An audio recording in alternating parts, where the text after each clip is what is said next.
Hello, cyberspace. How are you guys doing out there, winners and go-getters and aspiring go-getters? I am coming to you live to talk about I want to quit my job, but I don't know what to do with the branding. And so I wanted to come to you guys and chat with you a little bit about where to start when you look at branding your business. So, first, let me introduce myself. My name is Brenda Underwood, Coach BU, the Breakthrough Strategist, and I am dedicated to helping go getters create winning workplace exit strategies that will allow them to make their job optional until they're ready to make their job obsolete. Okay. And so there's a progress and a process in quitting your job and not committing financial suicide.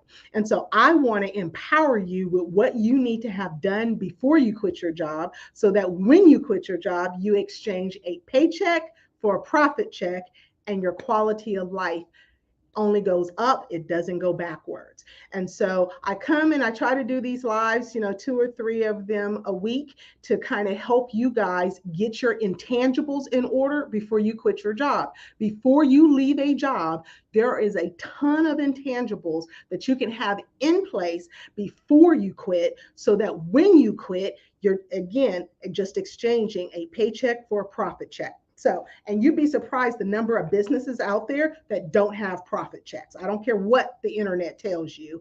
I've worked with business owners for 30 years, and I promise you, what looks like it's shining doesn't always shine. But when you work with Breakthrough for Life as your business coach and as your life coach, we're going to make sure you get the results and you get the financial results for the fruit that for the fruit that you bear in other people's lives. So, with that being said, I want to quit my job, but what about the branding?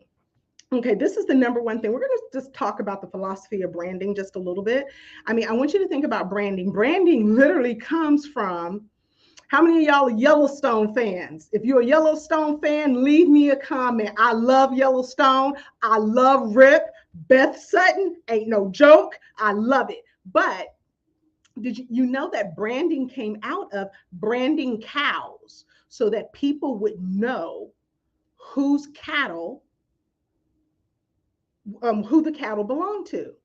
It was a brand. Your brand represented your reputation in the industry. So we move away from Yellowstone and we go into branding, Louis Vuitton, Chanel.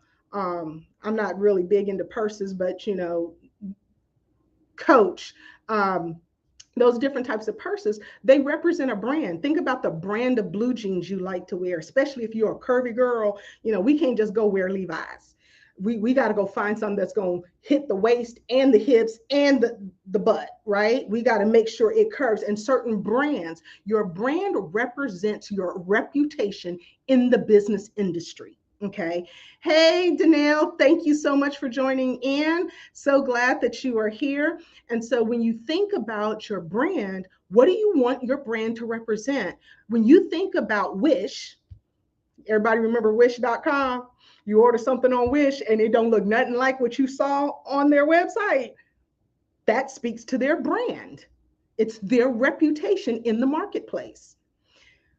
When you think about Chick-fil-A, you automatically think my pleasure. That's a part of their brand. Their brand represents, for a lot of people, don't hate on me if you don't like Chick-fil-A. I'm just talking about branding here. Their brand represents quality chicken, fast food, quick service. Okay. What does the brand represent? It is your reputation in the marketplace. And so every company has a brand. Think about it. When you think about Walmart, what do you think about? When you think about Target, what do you think about? When you think about Macy's versus Nordstrom's versus Kohl's, what do you think about? That is their brand. You want to understand that a branding represents what you can expect to get from that organization. Okay. And so when I think about, a few times people have given me really very expensive purses. Okay. I'm a JC Penney's Macy's purse type of girl. If I'm spending my money, I'm doing JC Penney's Macy's purses. They cost about $40, $50. They last about 4 or 5 months. And then I got to go buy a new one. Right now, hear what I said. They cost about $40, $50, and they last about 4 or 5 months. I'm rough on my purses, okay? But a lady gave me a guest part purse. I think it was, yes, it was. It was one of my prayer partners gave me a red guest purse years ago. That guest purse, I wore the shoes off of that guest purse. I had that purse for at least 2.5 years. Then found out because the edging started to get worn. Then found out since it was an original, I could take that purse back to Guess. They would repair it for me at no charge. I began to think, okay, maybe these purses are worth it because their brand represents quality, long use, um, great fashion, but it endures time. It's not like my J.C. Penney Macy's purse that only lasts 4 or 5 months. My Guess purse could have lasted 4 or 5 years because of the brand. Your brand represents something. So when you begin to think about what is a brand is your business reputation in the marketplace. What do you want your reputation to speak? It's just like a person's personal character is their brand. Some people, you probably got some girlfriends that are gossips and liars and cheaters and honest and prayer partners. You got the whole gamut. Their reputation is their personal character. It represents their personal character, where your brand represents the character of your business. What do you want your brand to represent? And yes, your brand does include your logos, your taglines, your business name. That's all a part of your brand too. But also the delivery of your service or product is a bigger speak to your brand. I mean, just think about it. When you think about Walmart and you think about Target,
okay, well, the internet is not going to stop me because a sister girl like Brenda Underwood, she got redundancies for redundancies. So we are on my hotspot. Hopefully, the internet will pop back in. Sorry about the freezing. Me and technology have been in a battle this past 2 days. And so, nonetheless, let's get back to it. So, branding is all about your business reputation. As an individual, we don't really get to determine and say this is what my brand is as a person, unless you're doing personal branding for influencing and different things of that nature. But when you begin to look at who a person is, you look at their character, and based on your interaction with them, you get to determine who they are, what their reputation is, what they're known for. Well, for a business, we get to declare our personal business brand, the brand of your business. What is it going to represent? What kind of emotions do you want to evoke in the mind of the person who hears your business name? What is it that you want to be known for? What are the results that you get for your ideal client? You get to declare all of that. So let's talk about a little bit about what branding is not. Branding is not marketing, it's not sales, but they all work together. So when I'm working with my workplace exit strategy clients, which is a program that I offer to help people make their job optional until they're ready to make their job obsolete. So when we begin to look at what branding is not, it's not marketing, it's not sales. So let me clarify, what is marketing? What is sales? And we already talked about what branding is. Marketing is generating leads, and sales is getting paying clients. So with that being said, hold on just a moment. Are they going to have the internet up and running? Okay, great, thank you. Okay, so now when you think about marketing, marketing is activities to stimulate in the marketplace to stimulate interest in the marketplace for your product or service. So what is marketing? It generates leads. So I'm going to say that to you again. Marketing is activities that stimulate interest in the marketplace for your product or service. That's marketing. Then sales, activities that answer the marketplace demand by converting prospects into clients, leads into sales. Sales is the closing part of it, okay? But it starts with a brand. Your brand represents who your business is, your unique values, your style, and the result that you get in the marketplace. So, okay, now that we know what branding is not, it is not marketing, it is not sales. Branding is your business reputation. So when I work with people to establish their business reputation, the first thing that I'm going to have them do is we need to get crystal clear on who are we talking to. No one writes a book, not a good, I coach authors as well. And no one writes a book and say, I'm just going to write a book and whoever reads it, reads it. No, you have a target market. Are you young adults? Are you teenage? Are you children's books? Are you adult books, finance books, religious books? You all determine a genre in which you're going to market your book to, correct? You know who you're speaking to. If you are a motivational speaker or you're aspiring to be a motivational speaker, the first thing they're going to ask you is, what are the topics you talk about? If your topics don't resonate with their audience, then they're not going to hire you. So you got to get crystal clear on who are you talking to. Marketing has a language. Who is your brand targeted to reach? So get crystal clear on your ideal client. I hear that all the time. Yeah. Ideal client, ideal client. Okay, do you know what is the 10-year range for the age group? Oh, I want to reach everybody. Well, if you're reaching everybody, you reach nobody. I want you to think about it in 10-year age groups. The way that I'm going to talk and market and the language that I'm going to put together to represent my brand in the marketplace to build interest in my product or service, the way I create that marketing language to resonate, it's going to be different for a teenager than it is going to be for someone who's in their mid 50s. I'm in my mid 50s. I'm not interested in what teenagers are interested in. And so, Priscilla, can you bring me my manual over there? Based on who you're talking to determines how you deliver your services or goods too. Your services or goods are how you bring them to the marketplace has a lot to do who's your ideal client, right? So your marketing language needs to be dialed into who your ideal client is, 10-year age range, as well as the demographic. Are they working adults? Are they stay-at-home moms? Are they corporate people or blue collar? Are they in the roofing industry? Or are they public adjusters? Or are they home inspectors? Who are you talking to? Okay. So, and a great example of that is I certify life coaches. As you well know, we have a certification starting this Saturday, and we have another one starting January 13th. So it's not too late. You can get in on the early bird stuff for the January 13th class. But I certify life coaches. My ideal client is someone going in the middle ages of their life. Okay. Now I have coaches that service youth. I have coaches that service college age, and I'm soon, hopefully, going to be bringing on coaches that service in some different specialties, finance and reentry. But however, because my ideal client is middle age, I have a full manual that I mail to my clients that are getting certified through Breakthrough for Life. It's a full blown manual. Ah, this is the teacher's manual, but it's a full-blown manual with everything outlined in writing with all of the information that they need, right? Now, if I was marketing to people in the age group of 18 to 28, I would do an electronic document versus a actual paper manual. Okay. That's the difference. Your brand is how you deliver your service and product as well. Okay. Because my brand markets to the middle-aged person, I select a method of delivery for my services and soon to be products that meet their need. So that's the number one thing to get done before you start branding is, who is my ideal client? Who am I speaking to? What problems? The second thing you need to determine is, what problem do I solve for my ideal client? So my ideal client is the working adult working in corporate who's a professional. And what I help them do is create winning workplace exit strategies so they can transition into a purpose-driven business. That's my primary thing. Okay. I also do some corporate coaching. I also do some youth, some leadership coaching and some life coaching, but my main thing is winning workplace exit strategies, helping budding entrepreneurs bud into profitability. And so because of that, all of my marketing is geared to that age group. My marketing language is geared to that age group. And that whole marketing is all about being a bullhorn for my brand and my services. Okay. So when you think about branding, branding is about declaring that reputation. I want Breakthrough for Life to be known for transformation first and foremost. My entire structure for my brand is about, how do I get people to get a result? The majority of my clients to get a result quickly. Okay. Then the second thing is, how do I create an infrastructure where they're going to be safe to open up and be vulnerable and transparent? So I'm very vulnerable and transparent about my past mistakes. Matter of fact, tomorrow's live is going to be all about the biggest mistake I've made in my entrepreneurial career.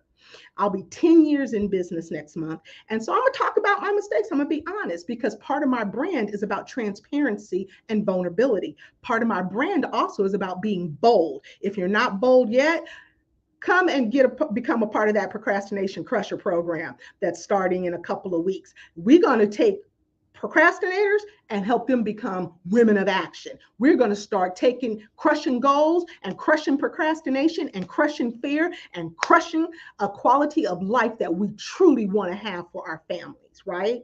That's what that program's all about, helping you become a go-getter.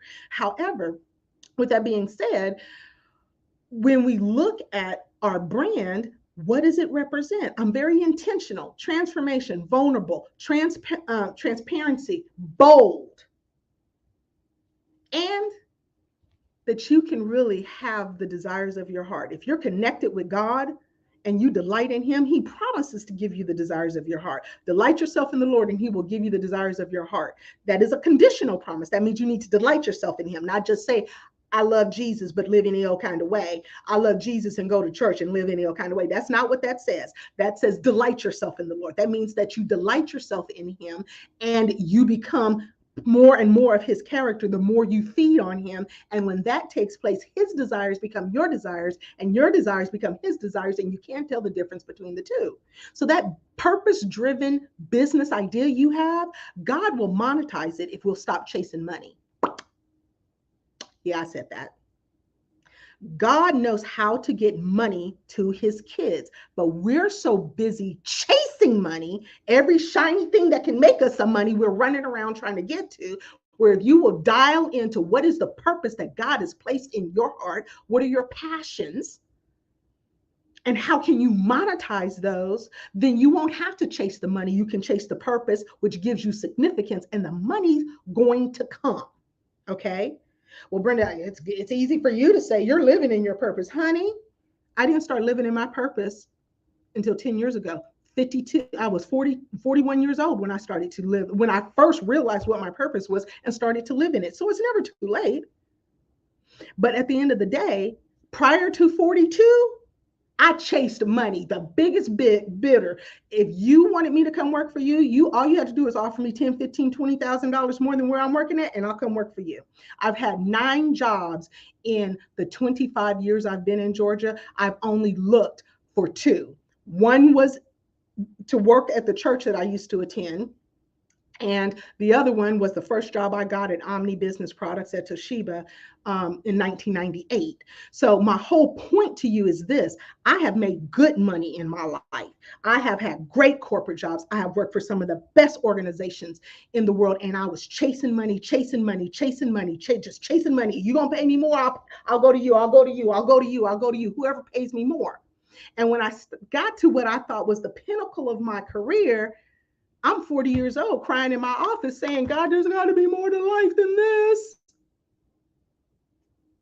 Chasing money doesn't give you significance. Chasing money doesn't give you a sense of purpose in your life. But chasing your purpose will always yield results. If it's your God-given purpose and passion, if you chase that and monetize that, I promise you God will have no problem getting money into your pockets. But we're too busy chasing the money instead of chasing the God who creates the money.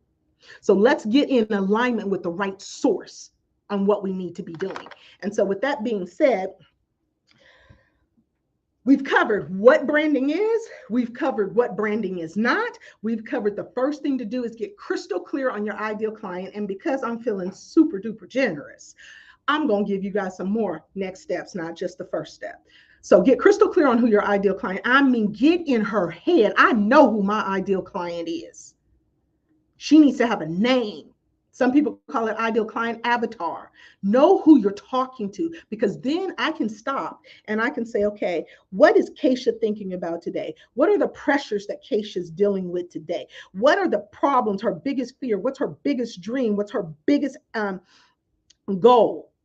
And then I can stop, get into her head, open up my eyes, and write content that's going to resonate with her. And so that's the power of knowing who your ideal client is. Now, once you know who your ideal client is, okay, now we can start getting into some business names. If I had Brenda Underwood coaching program, that don't mean poop to nobody. But breakthrough for life means this chick is going to help me get from where I'm at to where I want to be in a shorter period of time. Okay. And so that is very important, that your business name resonates and creates an imagery in the mind of your ideal client of what they're going to get. Think about QT. It's short for quick trip. And they sell, I mean, it was a study before COVID, so I don't know if it still stands true after COVID, but pre-COVID, QT in the South was one of the biggest grocery stores, because people will run in there quick, get some milk, quick, go grab some oil for the car, quick stuff. They'll run in there, grab some eggs, grab some juice. They sold a lot of products because in the mind, it's a quick trip. It's not like going to Walmart and spending an hour and a half. You only need a toilet tissue and toothpaste, and you come out with $190 worth of groceries. What is the imagery that your business name creates in the mind of your ideal client? Brenda Underwood's name doesn't mean poop to most people. I'm not a household brand yet. However, Breakthrough for Life speaks to what they're looking for. I'm a coach to help people break through something to get to something they truly desire. Okay. What does your business name resonate? So what I usually will tell people to do, go Google how to come up with a business name. You need it to be clear, concise, and to the point, okay? You're so welcome, Veronica. Thank you so much for always being one of my biggest cheerleaders. Veronica, we sisters in Christ. We used to go to Free Chapel together, and then she moved somewhere where it snows. But okay, let's get back to the live. Okay, so that's the first thing. If with your business name, do not select a business name until you know who you're going to be servicing in your business. Okay, that's number one. Well, Brenda, I know a lot of businesses out there that are very successful that have long names, or they have names that don't mean nothing to nobody. There's always anomalies. There's always, if you work hard enough with the paper, and that's your business name, the paper. If you work hard enough at marketing it and getting out there and networking, any business can do well with marketing and proper branding, networking, and sales. Okay. I'm just telling you, I try to get you there quicker and faster than you could on your own. Get a business name that resonates to the ideal client. I can't tell you how many discovery calls where I asked them, what made you select Breakthrough for Life? And they said, I saw Breakthrough for Life and my life is jacked up and I'm in a hard space and I'm stuck and I'm confused and I'm going through all kinds of stuff. And I think my company's about to let me go and I don't want to go work for somebody else. I really want my own business. And I saw Breakthrough for Life and I said, I need that. I need a breakthrough for life. They don't know me from a can of spray paint. Okay. And so think about your business name in those terms. Okay. It's not about what you like, it's about what your ideal client wants to pay for. Okay. Then the second thing you want to do when you're looking at your business name, you want to Google how to come up with business names. There's a lot of great information out there on the internet that can tell you how to come up with names, name assimilators, a variety of different things. And so you want to look into doing some research on that. Then the next thing you want to do is you want to look at your branding colors. Okay. That is so important. Every color represents a psychological image. And so you want to do some research on what are your branding colors. You want 2 strong, bold colors, 1 light color to contrast. That's very important for the aesthetics. When people see aqua, I want to own it. When you see aqua, I want you to think about Breakthrough for Life. When you hear breakthrough, I want you to think of Brenda Underwood. When you hear crush it, goal achievement, overcoming, winning life, I want you to think of Breakthrough for Life and Brenda Underwood. I want to own words. I want you to think about part of branding is owning words. Let's talk about, and I'm not going to tell you which political candidate I particularly vote for, but when you think of Make America Great Again, who do you think of, whether you voted for him or not? When you think of quality discount store, what do you think about? When you think of certain words, some people think of the rainbow, they think of the promise that God will never destroy the earth with a flood again. When you think of certain words, certain things that are owned by those. Okay, so I just want you to think about, what is your wording state? What words do you own? Because that all speaks to your brand. And so now back to your colors. Your colors speak something. There's a reason why I wear a lot of aqua. There's a reason, because it's my business brand colors. Now the Breakthrough for Life Academy is about to launch off and become its own business entity. And now I have a whole nother set of branding colors for the Breakthrough for Life Academy. Okay. And so what are your branding colors, and how do you get those colors that resonate with the result that you get for your ideal client? Do some research on the psychology of colors. What do colors mean in the mind of individuals? And pick colors that represent what you want to create. I picked aqua and blues because tranquil, confidence, peace. I want people to live their best life now, a winning life. Okay. And so I picked colors that represent that. And then the last thing, so I talked to you about your branding name, your colors. Okay. And I think that's enough for one live, don't you? I think that's enough. I've given you guys a lot. If you go back to and listen to it from the front, you're going to get some action steps that you can take to begin to work on the intangibles while you have a job before you quit your job so that you can exchange a paycheck for a profit check. That's what this is all about, okay? So hopefully this live will help you get a better idea on what a brand is, what it is not, and the first things to do to get your brand solidified. Do that before you do a website, before you get a domain name, before you do spend any money. And so I'm going to say a couple of disclaimers. One, make sure that when you're spending money, the money you're spending to launch your business is as closely paced with your marketing strategy to bring in income. Okay. You want to do that. And you want to make sure you do that because you want a winning workplace exit strategy that is going to help you elevate your quality of life, not create financial suicide. And that's the whole purpose why I do these lives and give away free content and value add content is so that you can live the quality of life that your daddy in heaven really wants you to have. And so this is Brenda Underwood, Coach BU, coming today to remind you that God is strategic. He is not impulsive. So put together your plan for what you want in your life, submit it unto the Lord according to Proverbs 16:3. Submit your ways unto the Lord, your plan unto the Lord, and he will make your way successful. Pray, have faith, believe, and plow.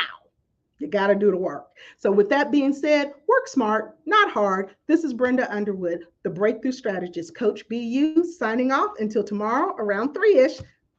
Peace and love. Bye-bye.